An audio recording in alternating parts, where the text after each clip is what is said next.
to welcome our guest of honor, Dr. K. Raghuram Vajpayee sir, a senior Brahmin community leader and a social worker of Mysore. Welcome, sir. Dr. K. Raghuram Vajpayee was unanimously elected as a president of a nearly formed Brahmin Vedic Pratishthan, Chamrajpuram. Your dedication to our society and the culture motivates our students to grow not only as achievers but also as responsible citizens. Once again, welcome you, sir.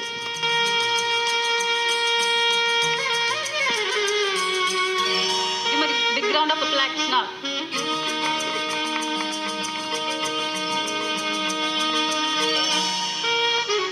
So much little telegraph. I would like to welcome Shri Raghuram Vajpayee sir to address the gathering. ವಿದ್ಯಾದಿ ದೇವತೆ ತಾಯಿ ಶಾರದಾಂಬೆಗೆ ನಮಸ್ತ.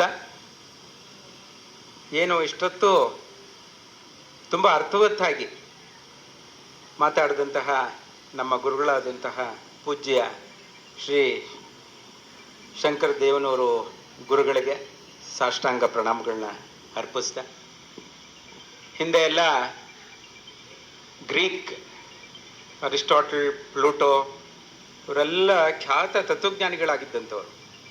ಅಲ್ಲಿಯ ರಾಷ್ಟ್ರಗಳಲ್ಲಿ, ದೇಶಗಳಿಗೆ, ರಾಜರುಗಳಿಗೆ ಅವರು ಮಾರ್ಗದರ್ಶನ ಮಾಡ್ತಿದ್ದಂಥವ್ರು. ಹಾಗೆ ಇಲ್ಲೂ ಎಲ್ಲ ಮೈಸೂರು ಸಂಸ್ಥಾನ ಇರ್ಬೋದು, ಇಡೀ ಭಾರತ ದೇಶದ ಸಂಸ್ಥಾನಗಳೇ ಅಂತಹ ರಾಜಗುರುಗಳು ಇರ್ತಾಯಿದ್ರು. ಅವರೆಲ್ಲ ತತ್ವಜ್ಞಾನಿಗಳು, ಜ್ಞಾನ ಮುತ್ಸದ್ದಿಗಳು. ಅಂತಹ ಒಬ್ಬರು ಅಪರೂಪದ ಮೈಸೂರಿನ ತತ್ವಜ್ಞಾನಿಗಳು ನಮ್ಮ ಶಂಕರ ದೇವನೂರು ಮಹಾಗುರುಗಳು. ಅವರು ಮಾತಾಡ್ತಿದ್ರೆ ಸಿದ್ದೇಶ್ವರ ಸ್ವಾಮಿಗಳು ಮಾತಾಡ್ತಿದ್ದಾರೋ ಅನಿಸುತ್ತೆ ಒಂದೊಂದು ಸರಿ. ಹಾಗೆ ಬಸವೇಶ್ವರರ ವಚನಾಮೃತವನ್ನು ಆಲಿಸ್ತಾ ಇದ್ದೀವಿ ಅನ್ನೋ ಅಂತ ಒಂದೊಂದು ಸರಿ ಅನಿಸುತ್ತೆ. ಅಷ್ಟು ಪ್ರಗಲ್ಭಿತ ಪ್ರೌಢ ಚಿಂತನೆಗಳ ಆಗರ ಗಣಿ ನಮ್ಮ ಶಂಕರ ದೇವನೂರು ಸಾಹೇಬರು. ಖ್ಯಾತ ಇಂಜಿನಿಯರ್ ಆಗಿದ್ದಂಥವ್ರು, ಅವರು ಚೀಫ್ ಇಂಜಿನಿಯರ್ ಆಗಿದ್ದಂಥವ್ರು. ಅವ್ರಿಗೆ ಸಾದರ ಗೌರವಗಳನ್ನ ಅರ್ಪಿಸ್ತಾ, ಹಾಗೆ ನಮ್ಮ ಧನಂಜಯ ಸಾಹೇಬರು ದಯಮಾಡಿಸಿದ್ದಾರೆ.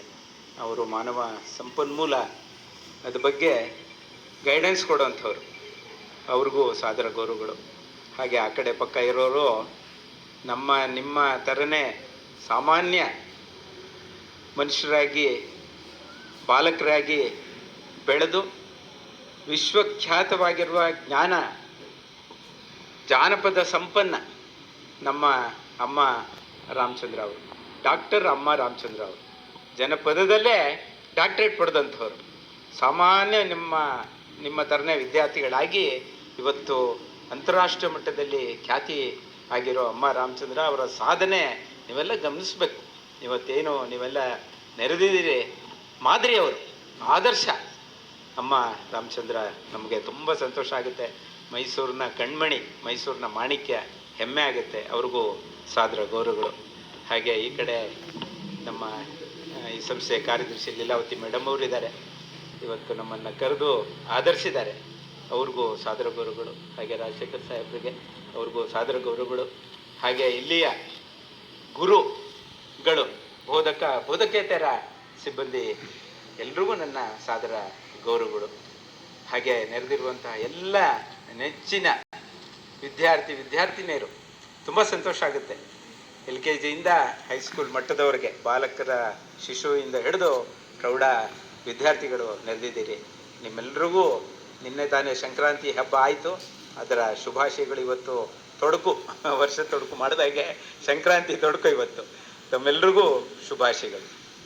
ನನಗೆ ಗುರುಗಳು ಹೇಳಿದಾಗೆ, ಯಾರು ನೀವು ಮುತ್ತುಗಳು ಅಂದರೆ ಅರ್ಥ ಯಾರು ಮುಂದೆ, ಯಾರು ಅಬ್ದುಲ್ ಕಲಾಂ ಇದ್ದೀರೋ, ಯಾರು ಮೇಡಮ್ ಕ್ಯೂರಿ ಇದ್ದೀರೋ, ಯಾರು ಇಂದಿರಾ ಗಾಂಧಿ ಆಗ್ತಿರೋ, ಸರ್ದಾರ್ ಪಟೇಲ್ ಆಗ್ತಿರೋ, ಗಾಂಧೀಜಿ ಆಗ್ತಿರೋ ಹೇಳೋಕ್ಕಾಗಲ್ಲ. ಅಂತಹ ಒಂದು ವಿದ್ಯಾರ್ಥಿ ದೇಶದಲ್ಲಿ ನಾವು ಏನೇನು ಮೌಲ್ಯಗಳನ್ನು ಮುಂದೆ ಯಾವ ರೀತಿ ಟ್ರೈನಿಂಗ್ ನಾವು ತಗೊಳ್ತೀವೋ ಆ ರೀತಿ ಯಾರ್ಯಾರು ದೇಶದ ಚುಕ್ಕಾಣಿ, ವಿವಿಧ ಕ್ಷೇತ್ರಗಳ ಚುಕ್ಕಾಣಿ ಹಿಡಿತಿರೋ ನಿಜವಾಗ್ಲೂ ನನಗೆ ಸೋಜುಕವಾಗುತ್ತೆ. ಅಂತಹ ಟ್ಯಾಲೆಂಟ್ ನಿಮ್ಮಲ್ಲಿ ಇದೆ. ಅದನ್ನು ಉದ್ದೀಪನಗೊಳಿಸ್ಕೊಳ್ಬೇಕು ನೀವು. ದಟ್ ಈಸ್ ಸ್ವಿಚ್ ಆನ್ ಮಾಡಿಕೊಂಡ್ರೆ ಎಲ್ಲರಲ್ಲೂ ದೇವರು ಪ್ರಕೃತಿ ಏನೋ ವಿಶೇಷ ಬುದ್ಧಿಮತ್ತೆ ಕೊಟ್ಟಿರ್ತಾನೆ. ಹಾಗೆ ನಮ್ಮ ಅಮ್ಮ ರಾಮಚಂದ್ರ ಅವರು ಕ್ಷೇತ್ರದ ಜಾನಪದ ಕ್ಷೇತ್ರದಲ್ಲಿ ನಮ್ಮ ಶಂಕರ ಗುರುಗಳು ತಾತ್ವಿಕವಾಗಿ ತತ್ವಜ್ಞಾನಿಗಳಾಗಿ ಹೇಗೆ ಹಿರಿಮೆಯನ್ನು ಅವರು ಪ್ರದರ್ಶಿಸ್ತಿದ್ದಾರೋ ಹಾಗೆ ಯಾರ್ಯಾರು ಏನೇನಾಗ್ತಿರೋ ಹೇಳೋಕ್ಕಾಗಲ್ಲ. ನಿಮ್ಮಲ್ಲಿರುವ ಆ ಸುಪ್ತ ಚೇತನಗಳಿಗೆ ನಾನು ನಮಿಸ್ತೀನಿ. ಅದನ್ನು ಸ್ವಿಚ್ ಆನ್ ಮಾಡ್ಕೊಳ್ಳೋ ಜವಾಬ್ದಾರಿ ಮಾತ್ರ ನಿಮ್ಮದಾಗಿರುತ್ತೆ. ಅದಕ್ಕೆ ಈ ಶಾಲೆ ಶಿಕ್ಷಣ ಅನ್ನುವಂಥದ್ದು ನಮ್ಮ ಗುರುಕುಲ ಪದ್ಧತಿಯಲ್ಲಿ ಬೆಳೆದು ಬಂದಂಥದ್ದು. ನಿಮಗೆಲ್ರಿಗೂ ಶುಭಾಶಯಗಳು. ಹಾಗೆ ನಾವೆಲ್ಲ ಒಂದು ನಮ್ಮ ಗುರುಗಳಿಗೂ ಗೊತ್ತು, ನಾವೆಲ್ಲ ಗ್ರಾಮೀಣ ಪ್ರದೇಶದಿಂದ ಬಂದಂಥವ್ರು. ಆಗ ಶಿಕ್ಷಣ ಪದ್ಧತಿ ಸಂಜೆ 5 ಗಂಟೆ ತನಕ ಮಾತ್ರ. ಏನು ಶಾಲೆಗಳಲ್ಲಿ ನಮ್ಮ ಉಪಾಧ್ಯಾಯರು ತುಂಬ ಅದ್ಭುತವಾಗಿ ನಮಗೆ ಶಿಕ್ಷಣವನ್ನು ಉಣಬಡಿಸ್ತಾ ಇದ್ರು ಅಷ್ಟರ ಮಟ್ಟಿಗೆ.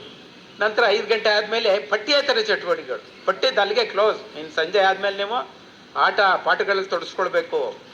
ಇಂಡೋರ್ ಔಟ್ಡೋರ್ ಗೇಮ್ಸ್, ಕಲ್ಚರಲ್ ಸಂಗೀತ ಇರ್ಬೋದು ಅಥವಾ ಭಾಷೆಗಳು ಕಲೀರಿ, ಹಿಂದಿ ಸಂಸ್ಕೃತ ಇಂಥದ್ದು ಭಾಷೆಗಳು ಕಲೀರಿ ಅಂತ 5 ಗಂಟೆ ಮೇಲೆ ನಮಗೆ ಇವತ್ತಿನ ಈ ಧಾವಂತಗಳು ಏನಿದೆ, ಹೇಗೂ ಮೊಬೈಲ್ ಅಂತೂ ನಮ್ಗೆ ಇರಲೇ ಇರಲಿಲ್ಲ. ಮತ್ತು ಟ್ಯೂಷನ್ನು ಯಾವ ಇದರಲ್ಲೂ ಟ್ಯೂಷನ್ಗೆ ಬರೋಕ್ಕೆ ಸಾಧ್ಯನೇ ಇಲ್ಲ, ಹೋಗೋಕ್ಕೆ ಸಾಧ್ಯವೇ ಇರಲಿಲ್ಲ. ಏನಾದರೂ ಅನುಮಾನ ಇದ್ದರೆ ಮನೆಗೆ ಹೋಗಿ ನಾವು ಕೇಳ್ತಾ ಇದ್ವು ಶಿಕ್ಷಕರನ್ನ. ಯಾವ ಟ್ಯೂಷನ್ನಿನ ಒಂದು ಭರಾಟೆಗಳು ನಮಗೆ ಇರ್ತಾ ಇರಲಿಲ್ಲ, ಟಿ ವಿಗಳು ಕಾಟ ಇರ್ತಾ ಇರಲಿಲ್ಲ. ಹೋಗಲಿ ಹೋಮ್ವರ್ಕ್ ಏನೋ ಕೆಲವು ಇಂಪಾರ್ಟೆಂಟ್ ಒಂದು 5-10 ಅರ್ಧ ಗಂಟೆಯಲ್ಲಿ ಮುಗಿದ್ಬಿಡ್ಬೇಕು ಅಂತ ಹೋಮ್ವರ್ಕು ಮಾತ್ರ ಕೊಡ್ತಾ ಇದ್ರು. ಈ ಬರ್ಡನ್, ಶಿಕ್ಷಣದ ಒತ್ತಡ, ಶಿಕ್ಷಣದ ತೂಕ ತಲೆ ಮೇಲೆ, ಆ ಟೆನ್ಷನ್ನು, ಆ್ಯಂಗ್ಸೈಟಿ, ಉದ್ವೇಗ ಅವೆಲ್ಲ ಯಾವುದೂ ಇರ್ತಿರ್ಲಿಲ್ಲ. ನಿರಾಳವಾಗಿ ನಾವು ಮನೆಗೆ ಹೋಗಿ ಮುಖ ತೊಳ್ಕೊಂಡು ಒಂದು ಲೋಟ ಹಾಲು ಏನೋ ಕೊಡೋರು ನಮ್ಮ ತಾಯಿ. ನಂತರ ಈ ಒಂದು ಪಠ್ಯೇತರ ಚಟುವಟಿಕೆಯಲ್ಲಿ ತೊಡಗಿಸ್ಕೊಳ್ತಾ ಇದ್ವಿ. ಅದಕ್ಕೆ ಕಾರಣ ಹೇಳ್ತಾ ಇದ್ರು ನಮ್ಮ ಗುರುಗಳು, ನೀವು ಈ ರೀತಿ ತೊಡಗಿಸ್ಕೊಳ್ಬೇಕು. ನಿಮ್ಮ ಮೆದುಳಿಗೆ ಏನು ಸಂಜೆ 5 ಗಂಟೆ ತನಕ ಪಾಠ ಕೇಳಿದ್ದೀರಿ ಅದು ರಿಟೆನ್ಷನ್ ಆಗಬೇಕು, ಅದು ಸ್ಮರಣೆಯಲ್ಲಿ ಉಳಿಬೇಕು. ಅಂದರೆ ಮೆಮೊರಿ, ಗ್ರಹಣ, ಸ್ಮರಣ, ಧಾರಣ, ಗ್ರಹಣ, ಸ್ಮರಣ, ಇದು 3 ಇರಬೇಕು. ಬೆಳಿತವೆ ನೀವು ಆ ರೀತಿ ಆಟ ಆಡೋದ್ರಿಂದ, ಮೆದುಳಿಗೆ ಆಕ್ಸಿಜನ್ ಹೋಗೋದ್ರಿಂದ ಅದು ಬೆಳಿತವೆ ಅಂತ. ರಿಟೆನ್ಷನ್ನು, ಮೆಮೊರಿ, ಗ್ರಹಣ, ಗ್ರಾಸ್ಪಿಂಗ್ ಪವರ್, ಗ್ರಹಣ ಶಕ್ತಿನೂ ನೀವೇನು ಕೇಳ್ತೀರಿ 5 ಗಂಟೆಗೆ ಅಷ್ಟೇ ಸಾಕು, ನೀವು ಅದನ್ನು ನಿಮ್ಮ ಮೆಮೊರಿಯಲ್ಲಿ ಉಳಿಯುತ್ತೆ ಅಂತ ನಮಗೆ ಗುರುಗಳು ಹೇಳ್ಕೊಡ್ತಾ ಇದ್ರು. ಹಾಗೆ ನಾವೆಲ್ಲ 5 ಗಂಟೆ ಮೇಲೆ ಇದರಲ್ಲಿ ತೊಡಗಿಸ್ಕೊಳ್ಳುವು. ನಮಗೆ ಆ ಮೇಷ್ಟ್ರು ಏನು ಪಾಠ ಮಾಡ್ತಾರೆ ಅಷ್ಟೇ ಸಾಕಾಗಿತ್ತು. ಅದು ಆ ಗ್ರಹಣ ಶಕ್ತಿಯಿಂದಾಗಿ ಆ ಧಾರಣ ಶಕ್ತಿ ಇರ್ತಾ ಇತ್ತು, ರಿಟೆನ್ಷನ್ನು. ಮೆಮೊರಿನಲ್ಲಿ ಅದು ಉಳಿತಾ ಇತ್ತು.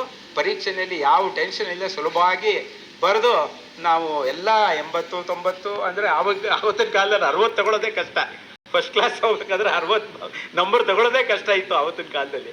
ಆದರೆ ಸುಲಭದಲ್ಲಿ ನಾವು ಅದನ್ನು ಮಾಡಿ ಇವತ್ತೊಂದು ದಿವಸ ಏನು ನಗರದಲ್ಲಿ ಒಂದು ಏನೋ ಒಂದು ಸಮಾಜದಲ್ಲಿ ಸ್ಥಾನಮಾನ ಗಳಿಸಿರೋದಕ್ಕೆ ಕಾರಣ ಆ ನಮ್ಮ ಎಲ್ಲ ಗುರುಗಳಿಗೆ ಸಲ್ಲಬೇಕು.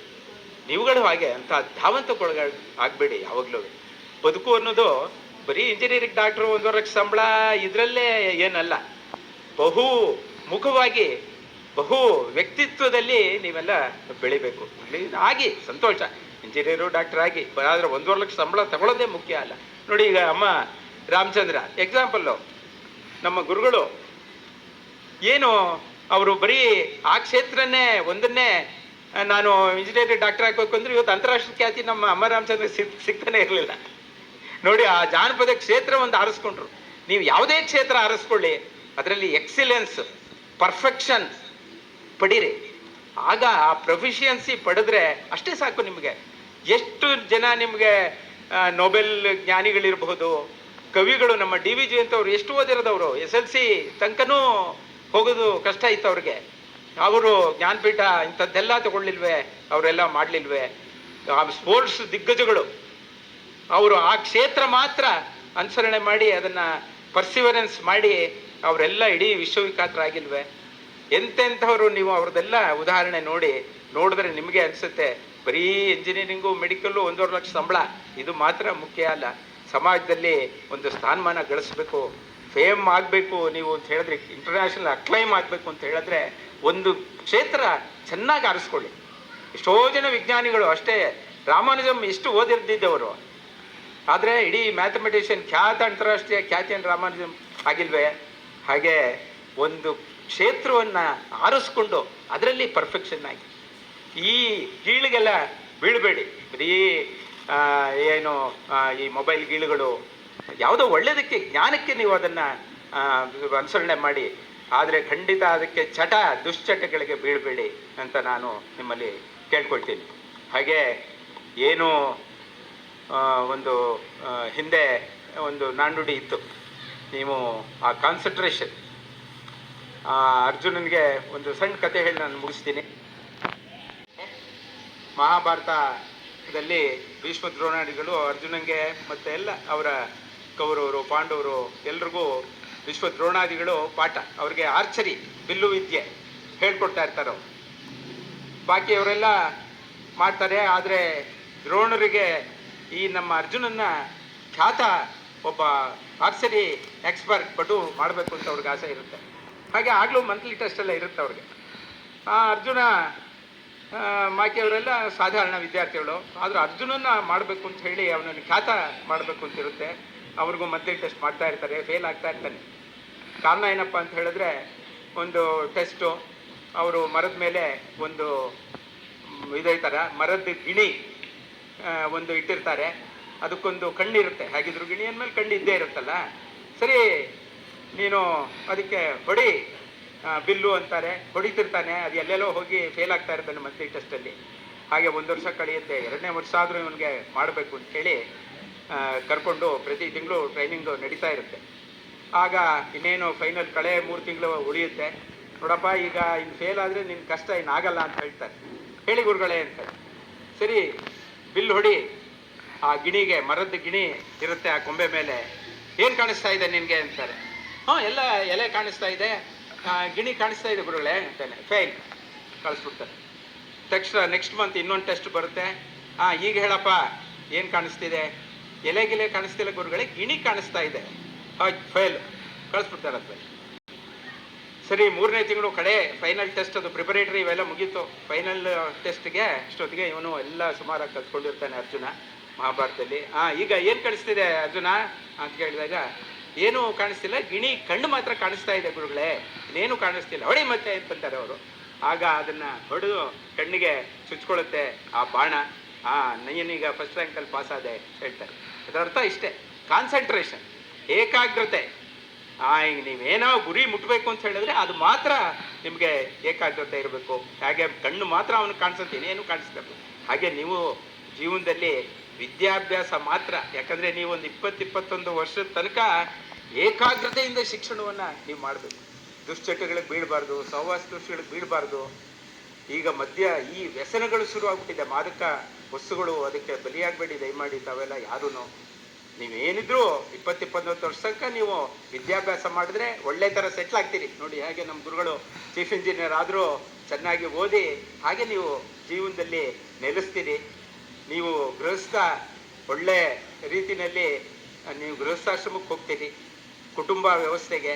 ನಿಮ್ಮ ತಂದೆ ತಾಯಿ ಏನು ನಿಮ್ಮನ್ನು ಸಾಕಿರ್ತಾರೆ, ನೀವು ಚೆನ್ನಾಗಿ ಹಾಗೆ ನಮ್ಮ ಚೆಲುವಮ್ಮನವ್ರನ್ನ ಜ್ಞಾಪಿಸ್ಕೊಳ್ತಾರೋ ನಮ್ಮ ಲೀಲಾವತಿ ಮೇಡಮ್ ಅವರು, ಹಾಗೆ ನೀವುಗಳು ನಿಮ್ಮ ಮಾತಾಪಿತೃಗಳನ್ನ ಸಾಕ್ಬೋದು. ಸಂತೋಷವಾಗಿ ಒಂದು ರೀತಿ ಬಹುಮುಖ ವ್ಯಕ್ತಿತ್ವದ ಜೀವನ ನೀವು ನಡೆಸ್ಬೋದು. ಅಲ್ಲೇನಾದರೂ ಎಡವಟ್ಟು ಮಾಡ್ಕೊಂಡ್ಬಿಟ್ರೆ ನೀವು 20-21 ವರ್ಷದಲ್ಲಿ ಗುರಿ ಮುಟ್ಟದೆ ಆ ಶಿಕ್ಷಣವನ್ನು ಮಾಡದೇ ಇದ್ದರೆ ಇಡೀ 80 ವರ್ಷದ ಜೀವನ ಹಾಳಾಗ್ಬಿಡುತ್ತೆ. ಏನೂ ನೀವು ಸಾಧಿಸೋಕ್ಕಾಗಲ್ಲ. ಎಲ್ಲೋ ನಿಮ್ಮ ಕನಸೆಲ್ಲ ಭಗ್ನ ಆಗಿಬಿಡುತ್ತೆ.